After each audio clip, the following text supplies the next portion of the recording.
आपल्याला आपले विचार लोकांपर्यंत पोहोचवायचे असतील, आपल्या मनातली भावना, एखादी कल्पना पोहोचवायचं असेल, तर आपल्याकडे चांगलं संवाद कौशल्य असलं पाहिजे.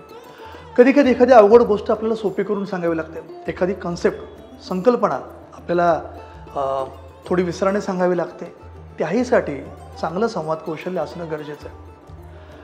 कधी-कधी एखाद्या विशिष्ट क्षेत्रामध्ये आपल्या स्पर्धकापेक्षा आपला प्रभाव अपेक्षित व्यक्तीपर्यंत चांगला पडावा असं वाटत असेल, तिथेही चांगलं भाषण कौशल्य, चांगलं संवाद कौशल्य गरजेचं आहे. आणि आणखी जर एखाद्या समूहाला आपल्याला अपेक्षित असलेल्या कृतीसाठी आपल्याला जर प्रवृत्त करायचं असेल, प्रेरित करायचं असेल, तर त्यासाठी देखील संवाद कौशल्य तितकंच गरजेचं आहे असं मला वाटतं. आपण जर पाहिलं तर एखाद्या संस्थेचं काम लोकांपर्यंत पोहोचवण्यासाठी वक्तृत्व कौशल्य किती गरजेचं आपल्या लक्षात आलं असेल.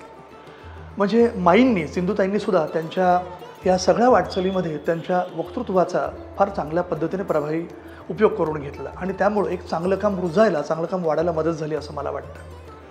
आपण कुठल्याही क्षेत्रामध्ये असलो, नोकरदार असो, व्यावसायिक असो, कोणत्याही फील्डमध्ये असो, आपल्याला आपले विचार लोकांपर्यंत योग्य पद्धतीने पोहोचवता आले पाहिजेत. आणि म्हणून चांगलं संभाषण कौशल्य, चांगलं भाषण कौशल्य असणं आपल्याकडं गरजेचं आहे.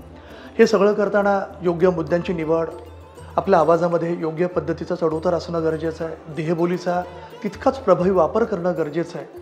ह्या त्रिसूत्रीच्या आधारे आपल्याला आपला विचार लोकांपर्यंत प्रभावी पद्धतीने पोहोचवणं सोपं होतं. एवढंच सांगेल, भाषण कला म्हटलं तर कला आहे आणि म्हटलं तर एक शास्त्र आहे.